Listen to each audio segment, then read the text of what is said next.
नमस्कार दोस्तों, मैं डॉक्टर राजेश वधवा। आप देख रहे हैं खबरनामा हरियाणा।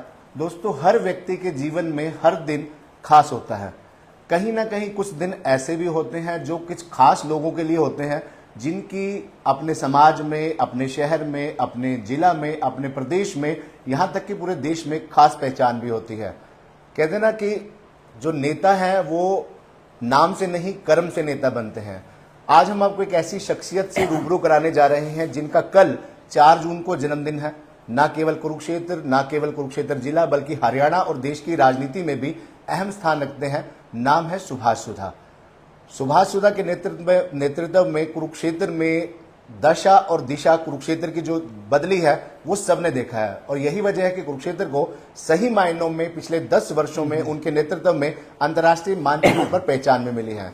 सुभाष सुधा जी का कल 4 जून को जन्मदिन है। उनके जन्मदिन पर उनके समर्थक, उनके शुभचिंतक एक नहीं अनेक कार्यक्रमों का आयोजन कर रहे हैं। आज हम सुभाष सुधा जी से उनके जीवन से जुड़ी ऐसी बातों को जानेंगे जो शायद आम लोगों को, यहाँ तक कि मुझे लगता है कि उनके दोस्तों, उनके परिचितों, उनके रिश्तेदारों को भी शायद कुछ बातें ना पता हो। आज सुभाष सुधा जी से ही जानेंगे उनके जीवन के बारे में, उनके संघर्ष के बारे में, उनके राजनीतिक करियर के बारे में। सुधा जी, सबसे पहले आपको जो है खबरनामा हरियाणा के स्टूडियो में आपका बहुत बहुत स्वागत है। सुधा जी, कल आपका जन्मदिन है 4 जून को। पूरे कुरुक्षेत्र शहर में और भी कई शहरों में जो है आपके बड़े बड़े समर्थकों द्वारा बोर्ड लगे हैं। आपको जन्मदिन की शुभकामनाएं जो है पहले से ही मिलने शुरू हो चुकी हैं। लंबा एक संघर्ष रहा है। 61वां जन्मदिन आप मना रहे हैं। लोगों के मन में एक धारणा रहती है कि जो नेता होते हैं ना, वो चांदी का चम्मच लेकर पैदा होते हैं या उन्होंने संघर्ष नहीं किया होता, क्योंकि असली संघर्ष जो है पीछे होता है, जो शायद आम आदमी को दिखाई नहीं देता। अगर हम सुभाष सुधा जी की बात करें, सुभाष सुधा जी के बचपन की बात करें, बचपन से लेकर अब तक की बात करें, जो बात आप लोगों को, अपनी जनता को, अपने शुभचिंतकों को साझा करना चाहें, मैं चाहूंगा आप जरूर बताएं। देखिए, आज मैं सर्वप्रथम तो खबरनामा का डॉक्टर राजेश वधवा जी का धन्यवाद करता हूं। आज ही एक बहुत बड़ा कार्यक्रम था आदरणीय निमित जिंदल जी के साथ जी जी कि 1 वर्ष पूरा आज हो गया जिस मेंबर पार्लियामेंट को बनने में, और हमारे आदरणीय प्रधानमंत्री नरेंद्र मोदी जी के भी 11 साल पूर्ण हुए। तो अभी उसके कार्यक्रम हमारे शुरू होंगे, लेकिन आज मैं वहाँ था। उसके बाद सुबह से व्यवस्था में था, आपने मुझे यहाँ बुलाया। जी। और मैं आपका बहुत बहुत धन्यवाद करता हूँ डॉक्टर राजेश वधवा जी का। लेकिन इसके साथ आज मेरे से आपने बहुत गहराई की, मेरे जीवन के बचपन के बारे में से आप पूछा, तो मैं एक बात कहना चाहता हूँ आपसे डॉक्टर राजेश जी कि जीवन मेरे आज 61 ईयर हो गए, लेकिन मैं दिल से बता सकता हूँ कि जो जीवन है मैंने अपने समाज को दिया, इस शहर को दिया, और इसके अंदर कोई बड़ी बात नहीं है। बहुत चीज़ें हैं। जब मैं बचपन में, मुझे माता पिताजी ने, मैं आज भी कहूँगा, मुझे बहुत बड़े संस्कार दिए मेरे पिताजी ने, मेरी माताजी ने। किस प्रकार से जब मैं पढ़ता था, माताजी दूध मुझे रात को पिलाती थी, गिलास रख देती थी, और सारी रात जब मैं पढ़ता था तो माताजी अलग कमरे में देखती रहती थी कि बेटे को कोई पानी चाहिए, कोई चाय चाहिए। सारी रात माँ का पालन पोषण मैंने देखा इस प्रकार से। तो उसी प्रकार पिताजी का भी बहुत बड़ा योगदान रहा एजुकेशन पे। जब मैं पढ़ता था तो किस प्रकार से मैं पिताजी से यूनिवर्सिटी में रहा, गीता स्कूल में पढ़ा, और गीता स्कूल के अंदर भी मुझे बहुत बड़े संस्कार मिले। गीता स्कूल के अंदर एक सबसे बड़ी बात थी, जिस प्रकार से हमें पूरे श्लोक बताए जाते थे, जिस प्रकार से आज मैं कहूँगा आपके विक्राग्रे वस्ते लक्ष्मी कर मध्य सरस्वती कर बोले तो गोविंदा प्रभाते कर दक्षिणाम समुद्र वसने देवी प्रस्तर मंडले विष्णुपति नमस्ते। तो बहुत चीजें हमें याद है गीता स्कूल से हमें सीखे, और उनके सीखने के बाद बहुत बड़े हमें संस्कार भी गीता स्कूल से मिले। आज भी गीता स्कूल के जितने टीचर्स मुझे मिलते हैं, मैं दिल से उनका धन्यवाद करता हूँ, उनको प्रणाम करता हूँ, और मैं कहता हूँ कि उन्होंने आज मुझे ऐसे आशीर्वाद दिए कि आज मैं इस पोस्ट पे पहुँचा। सबसे बड़ा माता पिता का, मेरे टीचर्स का मुझे बहुत बड़ा योगदान मिला। और उसके साथ साथ हमें गीता स्कूल में, जब आप जून का महीना है, जून में यही महीना होता था कि जिन दिनों में गीता स्कूल से हमें सोशल कार्य के लिए कहते थे। सोशल कार्य में भी हम अग्रसर हमेशा रहते थे। हमें एक डायरी मिलती थी, 50 नंबर, गीता स्कूल में 50 नंबर से मार्क्स जिसके कम हो जाते थे उसका स्कूल से नाम कट जाता था, और जिसके 50 नंबर से ऊपर सोशल काम के करते हाईएस्ट नंबर हो जाते थे तो उसको गीता स्कूल में मान सम्मान प्राइज दिया जाता था। तो हम लोग बहुत सोशल वर्क करते थे। इस प्रकार से रेलवे स्टेशन पर पानी पिलाना और भी एक्टिविटी, कलेक्शन करने की स्कूल के लिए, बिल्डिंग के लिए, बहुत सी चीज़ें गीता स्कूल से हमें मिली। मैं उसके साथ करता रहा। फिर गीता स्कूल में मैंने स्टडी करी, मैट्रिक वहीं से मैंने की। और करने के बाद उसके बाद यूनिवर्सिटी कॉलेज में मेरा एडमिशन हुआ। यूनिवर्सिटी कॉलेज में प्रेप में मैं आपको बताऊंगा कि मैं प्रेप में ही CR बन गया और यूनिवर्सिटी कॉलेज का प्रेसिडेंट भी मेरा लगातार यूनिवर्सिटी की वहाँ से पॉलिटिकल मतलब राजनीति के जो गुण थे वहीं से शुरू हो गए थे। ये मैंने करी। और कभी भी मैं खासतौर पे अपने पिताजी का धन्यवाद करूँगा, जिन्होंने मेरे टोटल पालन पोषण में कहीं भी मुझे कमी नहीं छोड़ी। मैं जब भी जितने उनसे जाके मांगता था पैसे, पिताजी मुझे हमेशा देते थे और बिना भाइयों के कहे परिवार से अलग से मुझे निकाला। उन दोनों जैसे कहते हैं ना, आजकल तो कहते हैं जो बेटियां होती है पापा की परी होते हैं, लेकिन आप पिता के राजकुमार हैं। आपको शायद पता नहीं होगा, पिताजी उस दिनों में क्या होते थे, हमारे बुजुर्ग ना बनियान नहीं पड़ते थे, तो ही छोटी अंदर से होती थी, अंदर डालते थे, वो रखा करते थे। तो मुझे भर के पूरा जितने गिनले ले जा, ऐसा बात लाडला मेरा भरे पूरे और लाडला वातावरण मेरा यूनिवर्सिटी कॉलेज में। और यूनिवर्सिटी कॉलेज में मेरे बहुत से टीचर्स का मेरे ऊपर बहुत बड़ा आशीर्वाद रहा हमेशा। उसके साथ साथ मैं एक बात आपसे कहूँगा, जब हम लोग पढ़ते थे, हिम्मत नहीं होती थी, हमारी जो बेटियां बहनें थी यूनिवर्सिटी कॉलेज में, हमारे सामने किसी बेटी को कोई छेड़ नहीं पाता था, क्योंकि हमें वो बेटियां हमारे स्टेशन एरिया के, हम स्टेशन एरिया के उधर होते थे ग्रुप में, उनको पता था कि ये हमारे भाई खड़े हैं, हिम्मत नहीं पड़ती थी। सुरक्षा जो है, तो सुरक्षा ऐसा हमें प्रेरणा रही यूनिवर्सिटी में। उसके साथ बहुत आज भी मेरे जितने क्लास फेलो है मिलने आते को, दिल्ली में अलग अलग जगह सेटल हुए, तो मैं कहता हूँ यूनिवर्सिटी कॉलेज के बाद पूरी जैसे बचपन का आपने बताया कि माताजी देखते रहते थे कि सुभाष पढ़ रहा है, कुछ उसे खाने पीने की जरूरत तो नहीं, पिता जेब से निकाल कर पैसे देते, जा सुभाष जो जरूरतें हैं पूरी कर लो पढ़ाई के लिए जो भी है। तो कहीं मानते कि मतलब जैसे सभी कहते हैं कि माँ बाप का बहुत ज्यादा योगदान होता है बच्चों की सफलता में, वो बात आप पे भी लागू होती है। मैं आज भी कहूँगा सबसे बड़ा माँ बाप। और मैं एक बात और भी कहूँगा, उसके बाद यूनिवर्सिटी कॉलेज में पढ़ा, पढ़ने के बाद मेरे जीवन के अंदर सबसे बड़ी बात, यूनिवर्सिटी कॉलेज के बाद मैंने लॉ में एडमिशन लिया, फिर मैं MA हिस्ट्री में लिया।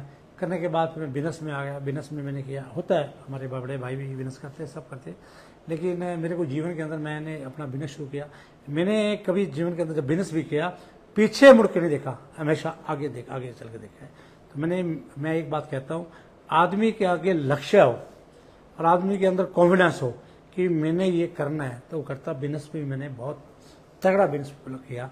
और ये भी देन थी मेरे को एक पिताजी ने कहा था, जब मैं सेपरेट हो रहा था तो मेरे को इस तरह से उन्होंने मेरा हाथ पकड़ा, उन्होंने कहा मैं तुझे ये मिट्टी दे रहा हूँ, तू बहुत बड़ी ऊपर जाएगा। आज भी मेरे उन बुजुर्गों के, उन फादर के मुझे बड़ा याद है। मैं आपको बता सुधा जी, कुरुक्षेत्र के काफी लोग ऐसे हैं जो हरियाणा की राजनीति के लेवल पे जो आपको जानते हैं। पिताजी, अगर माता पिताजी की बात करें, क्या वो भी बिजनेसमैन ही थे या राजनीति में थे? पिताजी बहुत, हम लोग जब 1947 पार्टीशन के समय पे आए, हम लोग नए नाम के, हमें जमीन लाट हुई थी भोरसैदा में, तो विलेज भोरसैदा में कमोदे में रहे। बड़े भाई मुकुंद राज जी, सारे भाई टोटल 6 के बदल, बड़ी अच्छी एग्रीकल्चर की, और बड़े भाई मुकुंद राज ने बड़ा अच्छा बिजनेस किया कुरुक्षेत्र के अंदर यहाँ पर। तो पिताजी के साथ यहाँ बहुत बड़ा मंडी के अंदर हमारा आर्ट्स का बिजनेस आज भी है, आर्ट्स का बिजनेस तो किया। बिजनेस से पूरे इलाके के अंदर रहते दादाजी के, हमारे दादाजी भी आर्ट्स का बिजनेस किया था, तो हम लोगों ने आर्ट्स का बिजनेस पहला अनाज मंडी में किया और बिजनेस में हम रहे। और उसके साथ साथ मैं कहूँगा मेरे जीवन के अंदर राजनीति शुरू हुई यूनिवर्सिटी कॉलेज से। तो यूनिवर्सिटी कॉलेज के बाद फिर मैं आ गया, आने के बाद मेरे साथ ही मेरे बहुत से मंडी के अंदर मैंने अलग से आर्ट्स का बिजनेस किया था। तो वहाँ अभी मैं बैचलर ही था, तो मुझे किसी ने कह दिया कि आप इलेक्शन लड़ो मुझसे कौंसलर का। 30 वर्ष की मेरी उम्र थी, 30 वर्ष में मेरे को कौंसलर का इलेक्शन लड़ा। 1995 में मैंने इलेक्शन लड़ा। इलेक्शन लड़ने के बाद तो जब मैं इलेक्शन लड़ा तो उसके अंदर मैं जीत गया और मैं शहर का म्युनिसिपल कमेटी का चेयरमैन। एक सुधा जी, पिताजी के बारे में एक चर्चा रहती है, पिताजी ने एक बहुत बड़ा उदाहरण पेश किया था ईमानदारी का, कि उनके देहांत से पूर्व उन्होंने कोई जमीन थी शायद उन्होंने वापस लौटा दी थी। एक बड़ी चर्चा होती है बुजुर्गों में, आपके पिताजी की ईमानदारी के किस्से पढ़ाए जाते हैं, बताते हैं लोग। पिताजी सूर्य ग्रहण का जब दिन था, पिताजी की डेथ हुई थी, उससे पहले पिताजी के मन में 1-1.5 महीना उन्होंने पहले, जब हम खेती करते थे वहाँ पर भोरसैदा में महाराजा जी के साथ, तो उनके मन में एक बात आ गई, पता नहीं पिताजी, उन्होंने कहा जी महाराजा की ज़मीन मेरे नाम पड़ी थी 32 एकड़। तो उन्होंने उनको मैसेज दिया, उन्होंने उनको ये कहा कि अपनी ज़मीन आपकी मेरे नाम है, अपने नाम करवा लो, कि कल को मेरे बच्चे किस प्रकार से होना। ये प्रेरणा ऐसी ईमानदारी की हमें अपने पिताजी से सीखने को मिली। तो हम सारे भाई 6 के 6 भाई, हम बिल्कुल उसी लाइन पे चलते हैं। ये प्रेरणा के संस्कार मिलते हैं, स्कूल से संस्कार मिलते हैं, पेरेंट्स से। तो फादर और मदर ने बहुत अच्छे हमें संस्कार दिए। आज उन्हीं की प्रेरणा से। आपके साथ जो कॉलेज में कोई पुराने आपके दोस्त हैं, कुछ लोगों से हमने बातचीत की, उन्होंने बताया कि जो सुभाष जी हैं वो बड़े शरारती दबंग थे, पूरे मतलब गुस्से एंग्री यंग मैन की जो भूमिका थी कॉलेज में निभाया करते दबंग नहीं थे, थे। उसमें कितनी सच्चाई है? यूनिवर्सिटी कॉलेज के अंदर हमने लड़ा, हमारा अपना एक ग्रुप होता था, हम स्टेशन ग्रुप के नाम से होते थे, सिटी ग्रुप हमारा अलग से होता था।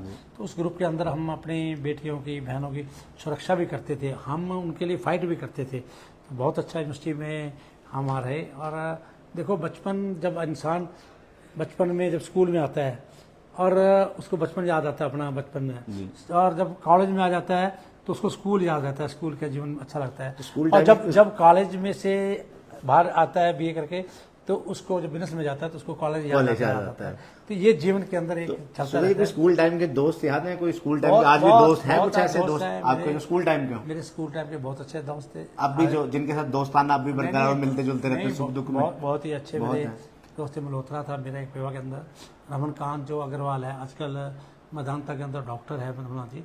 मल्होत्रा भी दिल्ली में एक बहुत अच्छी पोस्ट पे है। मेरे दोस्त यहाँ पे बचपन के जितेंद्र धिंगड़ा जी मेरे दोस्त थे। बहुत से ऐसे दोस्त हैं जो दोस्ती के। स्कूल और कॉलेज टाइम में कुछ दोस्त ऐसे भी हैं जो आपकी तरह राजनीति में आगे बढ़े हों या बिजनेस में ज्यादा? नहीं, बहुत से दोस्त अच्छी अच्छी पोस्टों पे गए बाहर, अधिकारी लेवल पे? अधिकारी लेवल, पॉलिटिकल नहीं रहे। पॉलिटिकल तो महिला।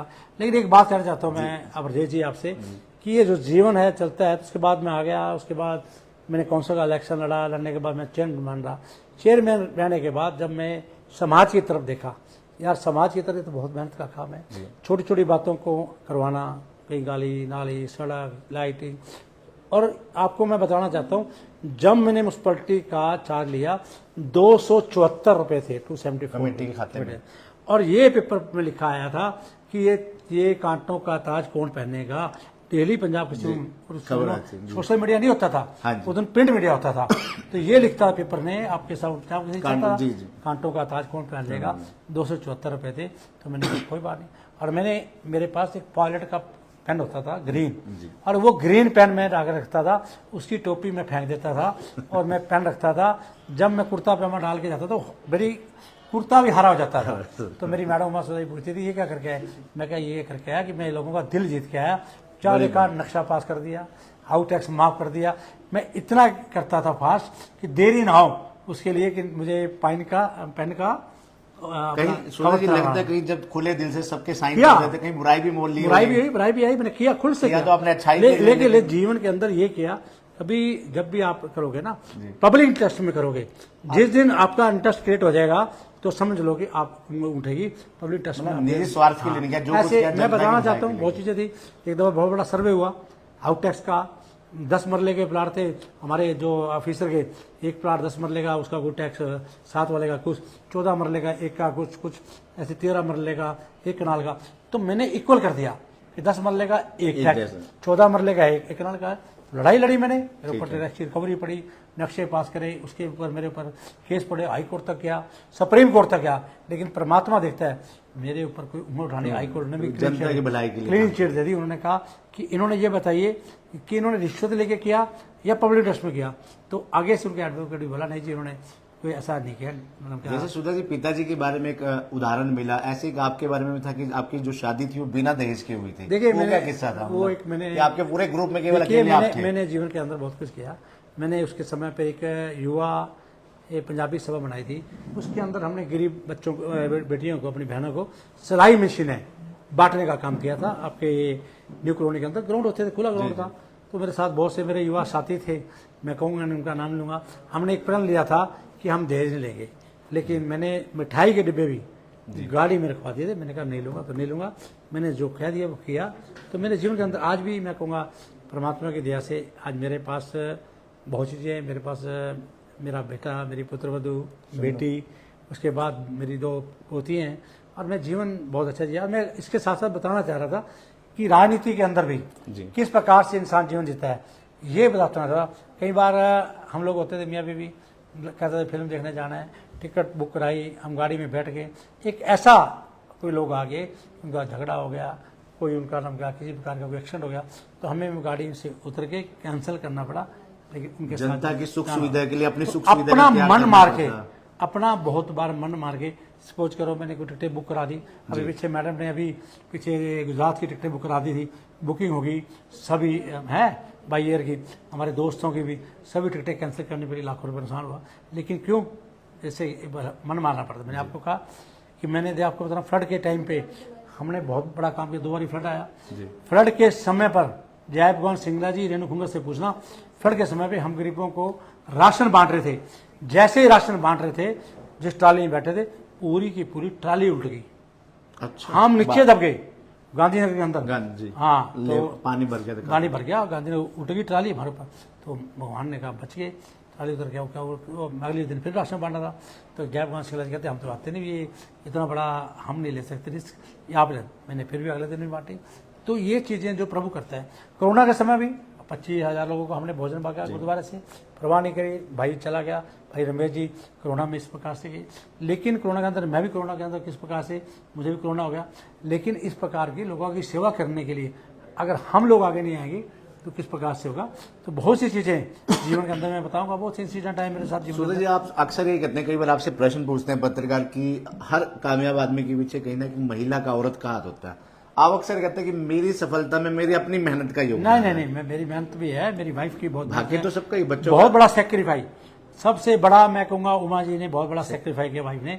आज मैं बता रहा हूँ बहुत चीजें, जब बता रहा हूँ किस प्रकार से कार्यक्रम, मन मारना बेचारे ने साथ जाना। और आज भी देखिए हम लोग कहते हैं हम बिजली बाहर चले जाते हैं, उमा जी को बोलते हैं फलानी जगह क्रिया में जाना है, फलाने शादी में जाना है, लेकिन उनने उनका मन होता है कि मैं आज किसी तीर्थ स्थल पे जाऊँ घूमने के लिए अपनी फ्रेंड के साथ है, लेकिन वो मन मार के कैंसिल करके फिर भी जाते हैं। देखिए हम लोग रात को 2-2 बजे तक, हमारे पास जो शादियाँ होती हैं, हाँ जी, रात के 2-2 बज जाते पूरे परिवार को हम शादियाँ करके, दिन में भी, सारा दिन भी।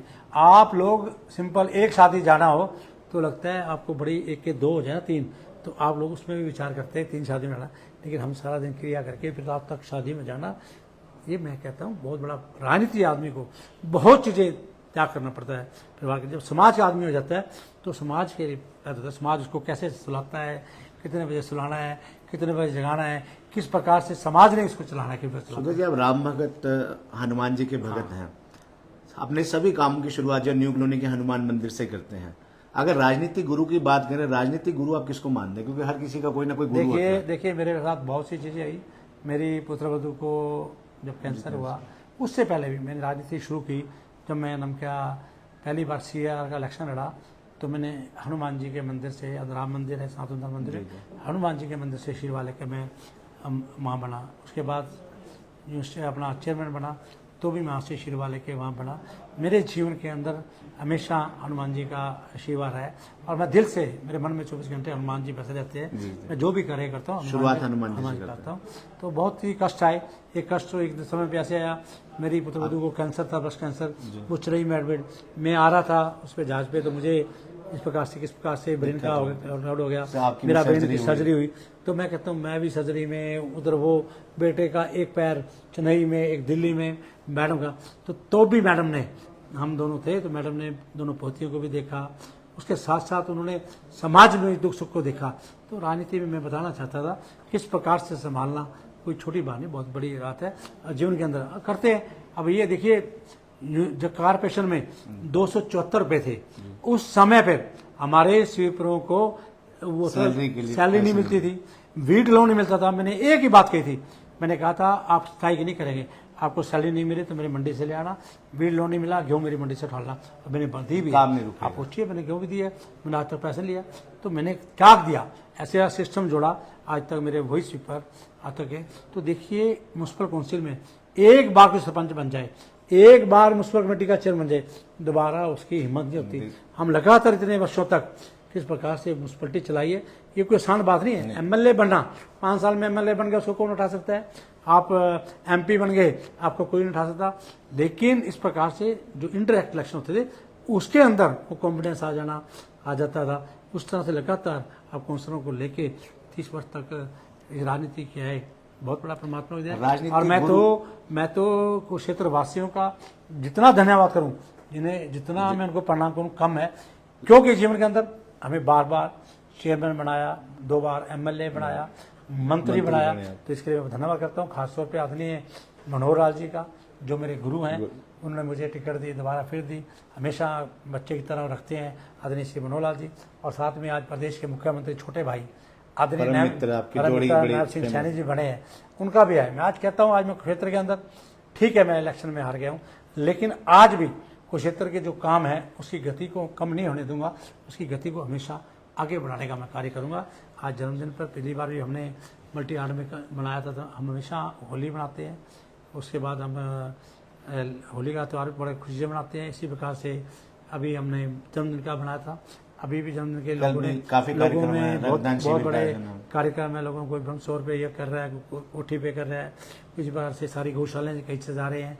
तो कल सारे कार्यक्रम शहर के अंदर है, ये लोग संस्थाएं भी सब मुझे प्यार देती हैं, मैं सबका धन्यवाद करता हूँ। मैं तो जीवन में एक ही बात कहता हूँ कि इंसान जीवन में आया है, अगर वो नाम कमा के नहीं गया तो जीवन में कुछ नहीं कमा के गया, इसी में बात कहना चाहता हूँ। हमेशा 1995 से लगातार आप सक्रिय हैं, 2025 चल रहा है। इन 30 सालों में आपने बड़े उतार चढ़ाव देखे, सफलता भी मिली, कहीं निराशा भी हाथ लगी, कहीं खुशी भी हाथ लगी। पूरा परिवार राजनीति में, कुरुक्षेत्र की समाज सेवा में लगातार सक्रिय है। क्या अब भी लगता है कोई सपना अधूरा है कि जो मुझे ये मौका मिले तो मैं ये काम करूंगा, कहीं कुछ ख्वाहिशें बाकी हैं? देखिए इसके अंदर बहुत सी चीजें हैं, किसी पे कोई उंगल उठानी बहुत आसान हो जाती है, लेकिन उस कार्य को करवाने में किस प्रकार से, आज मैं कहूँगा कोई भी कार्य आप किस प्रकार से एस्टीमेट बनते हैं, टेक्निकल अप्रूवल, एडमिनिस्ट्रेटिव अप्रूवल, इन अप्रूवल में बहुत टाइम लग जाता है। और वो भी विधायक में दम हो तो करवा पाता है, नहीं तो उसकी फाइलें ऐसी रहती है। मैंने बहुत से प्रोजेक्ट लेके आया, एलिवेटेड ट्रैक देखिए, मैं हॉस्पिटल 200 बेड का आपके सामने है, आयुष यूनिवर्सिटी, नर्सिंग कॉलेज आपके सामने, गवर्नमेंट कॉलेज, ये चीज़ें सब हम लेके आए। उसके बाद रोड का infrastructure, railway road, people road, यहाँ पर 2 सीवर ट्रीटमेंट प्लांट एक और लेके आया। मैं गिराने लगूँ लगभग 5000 करोड़ से ऊपर लेके, अभी भी मैं उसी गति पे। मैंने पिछली बार मुख्यमंत्री से कहा कि एलिवेटेड ट्रैक के लिए, उन्होंने मुझे कहा कि एलिवेटेड ट्रैक सुधा जी आपका अक्टूबर नवंबर में आदरणीय प्रधानमंत्री जी को बुलाकर इसका भी बहुत जल्दी इसका कार्य शुरू करा देंगे। तो बहुत सी चीज़ें हैं। तो लेकिन मैं आज अपने यहाँ बुलाया, मैं ये कहना था, राजनीति करने के लिए बस संयम चाहिए, और जीवन के अंदर राजनीति के साथ साथ मैं एक बात कहना चाहता हूँ कि लोगों की क्या नब्ज है, लोग किस प्रकार की राजनीति चाहते हैं, उस प्रकार की उसी तरह से राजनीति करते हैं। और मुझे तो बहुत प्यार मिला है क्षेत्र से, क्षेत्रवासियों से मैं धन्यवाद करता हूँ। मैं इससे अभी मंत्री भी रहा हूँ, आप जाके देखिए मंत्री के समय भी मेरे आज भी विधायक मुझे कहते हैं मंत्री में कि सुधा जी आपके पास के आपने तुरंत प्रभाव से एक्शन लिया। हमने कहा इसकी ट्रांसफर करनी है, इसको सस्पेंड करना है, और जो कहा, जो डेवलपमेंट की फाइल आई, आपने तुरंत फाइल निकाली, डेवलपमेंट की फाइल नहीं हमारी, हमने फोन नहीं किया, फटाफट मैं एक भी फाइल पेंडिंग रखता था, तुरंत निकालता था। तो मुझे तो लोकल बॉडी की बड़ी नॉलेज थी, कि लोकल बॉडी में लगातार काम किया था। तो बहुत सी चीज़ें आज मैं सब पता, मैं उमा जी का बहुत बहुत धन्यवाद करता हूँ, साहिल जी का खासतौर पर जो कदम से कदम मिला के मेरे साथ आज मेरा बेटा काम करता है। खासतौर पे अभी पिछले दिनों सिलेक्शन के अंदर तो बहुत बड़ा काम हमारी सुगंधा जी ने किया है, बहुत बड़ा, और उनका भी धन्यवाद करूँगा कि देखिए 2 बेटियाँ जो चंडीगढ़ में पढ़ती हैं, और उनको छोड़ के किस प्रकार से प्रचार, सारा परिवार लगा हुआ। बेटी मेरी वहाँ से बेंगलोर से आके उसने भी प्रचार किया, और हमारे बड़े दोस्तों ने, मित्रों ने, सबने प्रचार किया।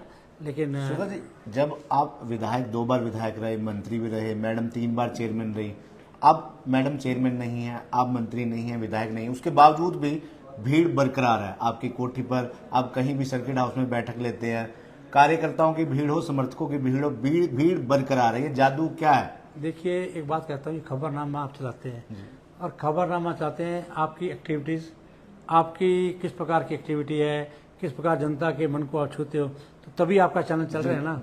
इसी तरह हम लोग भी अगर जनता के साथ जुड़े रहते हैं, जनता के साथ, देखिए मेरी बात, 1500 वोट्स भी आ रहे हैं, लेकिन हमारे पास पहली बार से 12000 वोट फालतू मिले, लेकिन वो जनता तो जुड़ी हुई है हमारे साथ। लेकिन उनको भी कोई रास्ता चाहिए, वो बेचारे आते हैं, तो हमारा तो शायद नहीं वोट दी, कल हमें वोट देंगे, हमारे परिवार के लोग हैं। आज परिवार का कोई आदमी नाराज है तो साथ जुड़ता है, तो बहुत जनता हमारे साथ जुड़ी है, और जो भी आएगा मैं खुले दिल से उनका काम करता हूँ, कभी किसी को मना नहीं करता। आज देखिए, आज बैठता हूँ आपके सामने कितना रश हो जाता है, तो क्योंकि काम करने वाले को, मुझे भी काम करने की हैबिट है, उमा जी को भी हैबिट है, साहिल जी को भी है। ये तो काम करने वाला जैसा आदमी होता है, उसके बाद जनता उसी तरह से आती है और काम कराती है। कल तक नायब सैनी जब सांसद थे तो हर मंच पे ये कहते थे कि मैं तो मुंशी हूँ, ये मेरा सेठ है। अब सेठ नायब सैनी जी पूरे प्रदेश के सेठ बन गए हैं, तो कितना फायदा मिल रहा है एक उस दोस्ती का, उस प्यार का, कि लोगों के काम तुरंत हो रहे हैं? देखिए, हम सबका बहुत सौभाग्य है। मैं सर्वप्रथम आदरणीय श्री मनोहर लाल जी का धन्यवाद करूंगा और आदरणीय प्रधानमंत्री नरेंद्र मोदी जी का, जिन्होंने हरियाणा प्रदेश में आदरणीय नायब सिंह सैनी को मुख्यमंत्री बनाया। और नायब सिंह सैनी मुख्यमंत्री हैं, छोटे भाई हैं, लेकिन आज भी मैं आज आपको दिल से कहता हूँ, जितना प्यार, जितनी रिस्पेक्ट आज भी मुझे देते हैं। मैं मंत्री नहीं रहा, मैं इलेक्शन हार गया, लेकिन आज भी नायब सिंह सैनी आदरणीय मुख्यमंत्री जी हम लोगों को बहुत बड़ी मुझे रिस्पेक्ट देते हैं।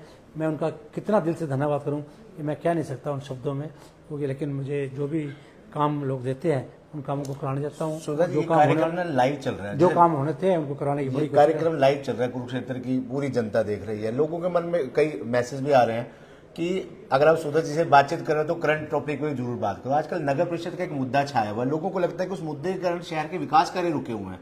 भाई मुद्दा जो भी हो, लेकिन विकास कार्य नहीं रुकने चाहिए, क्योंकि बारिश आने वाली है। नालों की, चेतांग नाले की, कई नालों की सफाई नहीं हुई, सड़कों के काम रुके हुए हैं। यहाँ तक कि ये पुल वाली जो सड़क है ये भी पूरी तरह से टूट चुके, खड्डे हो चुके हैं। तो विकास कार्य ना रुके, उसके लिए आप क्या प्रयास कर रहे हैं?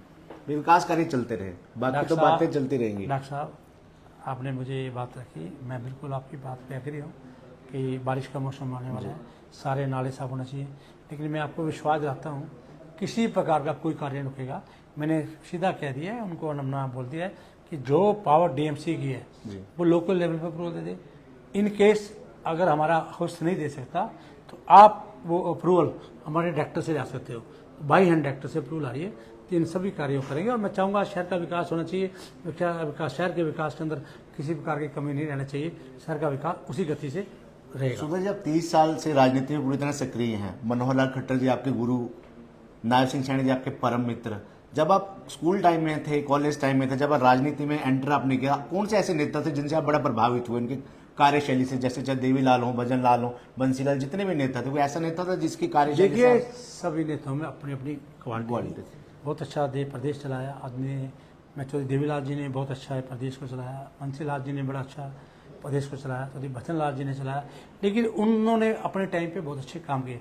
लेकिन मनोहर लाल जी ने जो प्रदेश के अंदर कर दिया, आज देश के अंदर मैं कहूँगा नौकरियां जो मेरिट पे देने का काम आदरणीय मनोहर लाल जी ने किया है, ये पूरी जीवन भर रहेगा। और उसका एग्जाम्पल प्रधानमंत्री नरेंद्र मोदी जी पूरे देश में हर स्टेट को देते हैं कि हरियाणा प्रदेश में मनोहर लाल जी ने नौकरियां मेरिट पर देने का काम किया। ये बहुत बड़ा काम किया। ये बच्चों को, युवाओं को आज प्रेरित किया। आज जो युवा, मैं कह रहा हूँ, नशे की तरफ भाग रहा था, आज वो लाइब्रेरी में भागता है कि मुझे नौकरी मिल जाए। कि नौकरी किले बेच का जो एमएलए के नदी को होता है उसकी लगती थी, एमएलए के परिवार के मंत्री को लगती थी, आज मेरिट पे आज रेडी वाले का बच्चा लगता है, सब्जी वाले का बच्चा लगता है। ये जो काम किया है ये मनोहर लाल जी ने बहुत बड़ा किया और उसी से 10 साल उन्होंने बहुत बड़ा काम किया। उन्हीं के आज से में आज नायब सिंह सैनी जी किस प्रकार से कर रहे हैं, पहले मुख्यमंत्री। आज एक बात कहना चाहता हूँ, आदरणीय मुख्यमंत्री नायब सिंह सैनी जी पूरे हरियाणा प्रदेश के अंदर तो मैं कहूँ चर्चित आज नंबर 1 पे, लेकिन पूरे देश में भी चर्चित है इस बात से। किस लिए? कि वो अपना स्वभाव, अपनी नेचर की वजह से आज भी 24 घंटे में से 18 घंटे रात को 1 बजे भी आप जाइए अपना कुटीर के अंदर, आ जाइए कबीर कुटीर के अंदर जाके मिलिए। मैं साथ रहता हूँ, मैं देखता हूँ 1 बजे रात को, सुबह 6 बजे। परमात्मा ने उन्हें किस प्रकार की शक्ति दी है और मैं चाहूँगा उनको भी हेल्थ ऐसी दी, ऐसी शक्ति बता रहा हूँ, जिस प्रकार की दुआएं, जिस प्रकार की जनता से वो सेवा कर रहे हैं, तो ऐसी सेवा करते हैं। आपके बारे में कहा जाता है कि सुभाष सुधा जी का वजन काफी है, उसके बावजूद भी भाग दौड़, कभी एसी में, कभी धूप में, कभी शादी में, कभी मातम में, इतनी एनर्जी कहाँ जाती है? विल पावर इतनी तो स्ट्रांग है आपकी। सर्जरी भी हुई, कोरोना भी हुआ, उसके बावजूद फिर 24 घंटे जनता के बीच में सक्रिय रहते हैं। विल पावर इतनी स्ट्रांग कहाँ से आती है, एनर्जी कहाँ से आती है? ये विल पावर मैंने आपको कहा है, ये हनुमान जी की कृपा है। हनुमान जी के आशीर्वाद से मैं सारा दिन काम करता हूँ, कोई थकावट नहीं होती मुझे किसी प्रकार की। एक दफ़ा सुबह जरूर एक्सरसाइज करता हूँ, सुबह योगा भी करता हूँ, साइकिल भी चलाता हूँ। उसके बाद मैं नहा धो के पूजा करके निकल जाता हूँ। रात को 2 बज जाए, 1 बज जाए, तब सोता हूँ। उसके पहले मेरे कोई भी किसी प्रकार की, परमात्मा हनुमान जी मैंने कहा ना बार बार, मैं उनकी एनर्जी मुझे दी हुई है, कृपा से मैं आज पूरा कार्य करता हूँ। सुधा जी, एक नेताजी की बड़ी पुरानी लाइन थी कि राज और खाज का अपना मजा होता है। आप राजनीति में लगातार सक्रिय हैं, भगवान करे आप 50 साल और सक्रिय रहें, जनता की सेवा करते रहें। साहिल भी लगातार एक्टिव है, सुधा जी भी एक्टिव है, साहिल भी एक्टिव है। तो साहिल के लिए राजनीतिक पृष्ठभूमि कैसे तैयार होगी क्योंकि हर युवा के नेता की इच्छा होती है कि मैं भी आगे बड़े पद पे जाऊं। ये हर आदमी का अपना कर्म है। उमा जी ने बहुत बड़ी म्यूनसिपलिटी में राजनीति करी, लगातार उसने किस प्रकार से भाइयों से बैठकर ये राजनीति करी, कोई म्यूनसिपलिटी में किसी प्रकार की दिक्कत नहीं आई तक। तो एक परिवार समझती थी, परिवार के तौर पर उन्होंने राजनीति करी। मैंने भी कुरुक्षेत्र में परिवार के तौर पर राजनीति करी, 10 साल यहाँ राजनीति करी। साहिल भी बेटा भी राजनीति करता है। अब वो उसका किस प्रकार का नेचर रहता है, स्वभाव रहता है, कितना मिलनसार रहता है, किस प्रकार की वर्किंग रहती है। आज के बच्चों का जो विजन है वो हमारे से ज़्यादा विजन है। मैं आगे बढ़ गया तो किस विजन के तहत कार्य करेगा तो नेचुरली जनता उसको पसंद करेगी। वो भी नहीं मान सकते हैं कि 2029 के चुनाव में साहिल भी कहीं किसी विधानसभा सीट पर चुनाव देखिए, लड़ सकते हैं। इस प्रकार की मैं कुछ नहीं कह सकता। जो नहीं, बतौर पिता के तौर पे पिता चाहते हैं कि मेरा बेटा विधायक बने। कई उदाहरण है हरियाणा की राजनीति में। मैं कहूँ हनुमान जी की इच्छा हो, प्रभु की इच्छा हो, क्या पता किस पिता की क्या इच्छा है। मैं बता रहा हूँ, इच्छा होगी तो अवश्य तो बनेगा। लेकिन कर रहे हैं हनुमान जी की तो कृपा सब पे होगी। प्रश्न पिता से है, एक पिता से प्रश्न है। हरियाणा की राजनीति में बहुत से नेता ऐसे हैं जिनके बच्चे एमएलए बने, अभी बने हैं, चाहे रेवाड़ी विधायक का बेटा रहा हो, रामविलास, कई नाम उदाहरण है जिनके बेटे एमएलए रहे हैं। मैं आपसे यही बात करूंगा, कोई भी पिता नहीं चाहेगा कि मेरा बेटा आगे ना बढ़े। हर पिता जवान है, बेटा ही जवान है, हर पिता की इच्छा होती है कि बेटा सेटल हो, बेटा आगे बढ़े। कोई पिता नहीं कहेगा हर बेटा आगे बढ़े। मैं भी चाहूंगा मेरा बेटा आगे बढ़े, मैं कब नहीं चाहूंगा मेरा बेटा रहे। लेकिन बेटा कितनी मेहनत करता है, कहाँ तक पहुंचता है, ये निर्णय संगठन लेगा। संगठन किसको लड़वाएगा, क्या लड़ेगा, इस बात पे मैं नहीं कह सकता। हरियाणा की राजनीति से जुड़ा एक प्रश्न है कि अगले साल तक शायद नया परिसीमन भी लागू होने वाला है। हाँ। 90 सीटें की बजाय 116 सीटें होंगी। तो लगता है कि काफी उलटफेर कुरुक्षेत्र आसपास की राजनीति में भी। हाँ, 116 सीटें का परिसीमन बढ़ने जा रहा है। अंबर पार्लियामेंट की भी सीटें बढ़ेंगी। तो अभी ये एक साल 2029 के इलेक्शन में आएगा। तो मैं बहुत बड़ी इसके साथ साथ देश के प्रधानमंत्री जी का धन्यवाद करता हूँ, जिस प्रकार से उनकी सोच, उनका विजन है, वन इलेक्शन वन नेशन तो के तहत वे अगर कर रहे हैं ये इस प्रकार से, ये भी जनता के अंदर बहुत बड़ा एक अच्छा कार्य करने जा रहे हैं। उसके भी हम व्यू ले रहे हैं। पंचनद स्मारक समिति भी आपके नेतृत्व में कार्य कर रही है। मैं उसमें उसके बारे में क्या जानकारी दें? देखिए, 1947 में जब पार्टीशन हुआ तो पार्टीशन के समय पर हम लोग, देश एक ही था, तो हम लोग यहाँ आए, हमें यहाँ जमीन हुई। उस समय में 10 लाख लोग हमारे शहीद हो गए। उन शहीदों को कोई श्रद्धांजलि देने वाला नहीं मिला था। तो उनको श्रद्धांजलि देने के लिए हमने 2006 से मैंने ये एक पंचनद स्मारक समिति बनाई थी। समिति बनाने के साथ आदरणीय मेरे साथ अश्विनी चोपड़ा जी जो पंजाब के संपादक जुड़े थे। हम लोगों ने मैंने बहुत कार्यक्रम यहाँ करे, थीम पार्क में बहुत कार्यक्रम करे।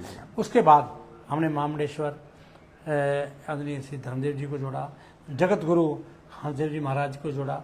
इस तरह बड़े संतों को जोड़ के हमने पंचनद स्मारक ट्रस्ट बनाया 2012-13 के बाद।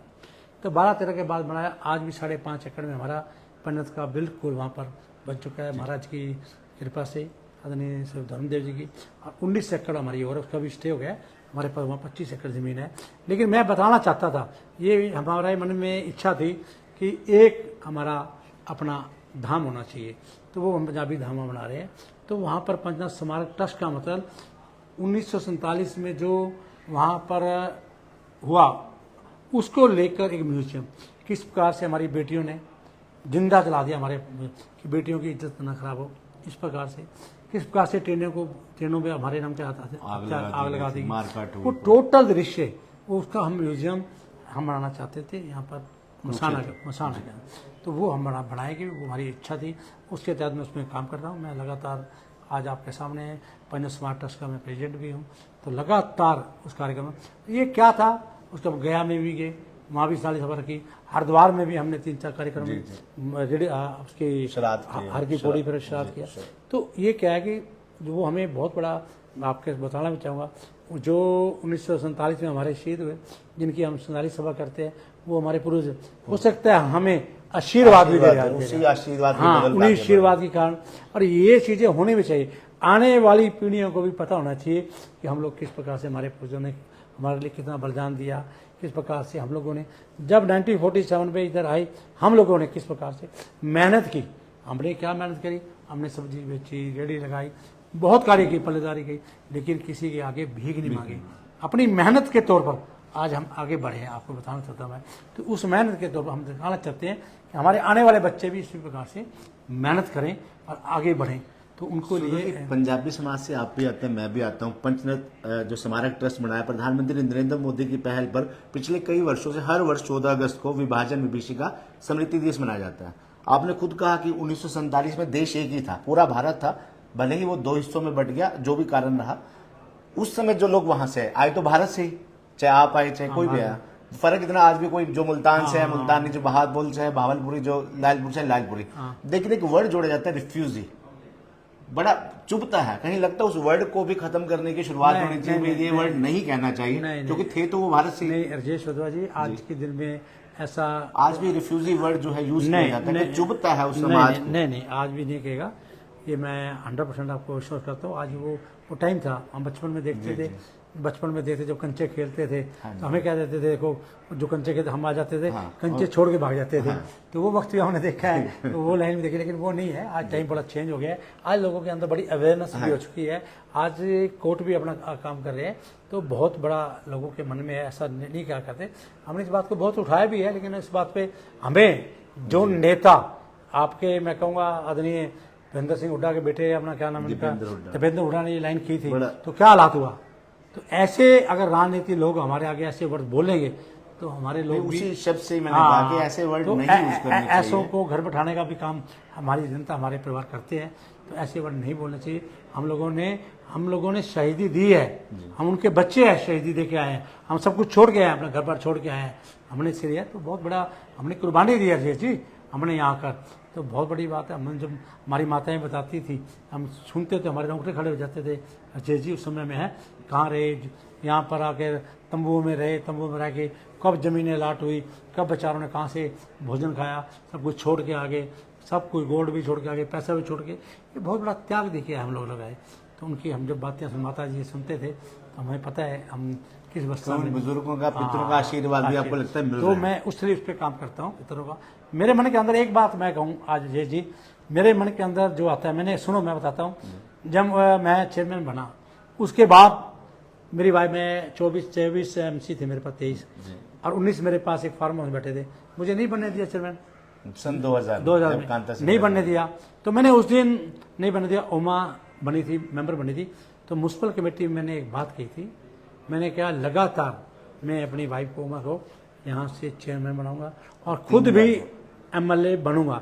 ये लाइन मैंने कही थी। किसने कही थी? ये अपने परमात्मा ने मुझे कही थी, मैंने कह दी। और लगातार जनता ने देखो चेयरमैन भी बनाया और MLA बनाया, मंत्री भी बनाया। तो ये कहीं ना कहीं मैं कहूँगा परमात्मा की बहुत बड़ी देन होती है। किसी के मारने से कोई नहीं मरता, कोई इंसान।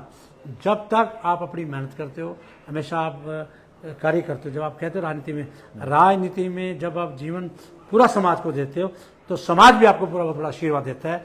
ये जनता का बहुत बड़ा आशीर्वाद मिलता है। कल आपका जन्मदिन है, कई आयोजन कर रही है विभिन्न संस्थाएं, ब्राह्मण सभा रक्तदान शिविर लगा रही है, कहीं हवन है, कहीं भंडारा है। तो कुरुक्षेत्र की जनता जो है आपको बड़ी शुभकामनाएं दे रही है। हमारी ओर से भी आपको जन्मदिन की अग्रिम शुभकामनाएं। आज नवीन जिंदल जी ने भी अग्रिम शुभकामनाएं दी। तो कुरुक्षेत्र की जनता को, हरियाणा की जनता को, अपने समाज को क्या संदेश देना चाहिए? देखिए, मैं तो एक ही बात कहूँगा कि जीवन के अंदर जन्मदिन आना, इसका मतलब 1 साल आपका और कम होता जा रहा है। हम खुशी मनाते हैं, लेकिन आपका लाइफ का तो 1 साल कम होता ही है ना। तो मैं ये कहूँगा परमात्मा जितने दिन हम लोग जिए, हमारी हेल्थ ठीक रहे, परमात्मा दे जन्मदिन पे।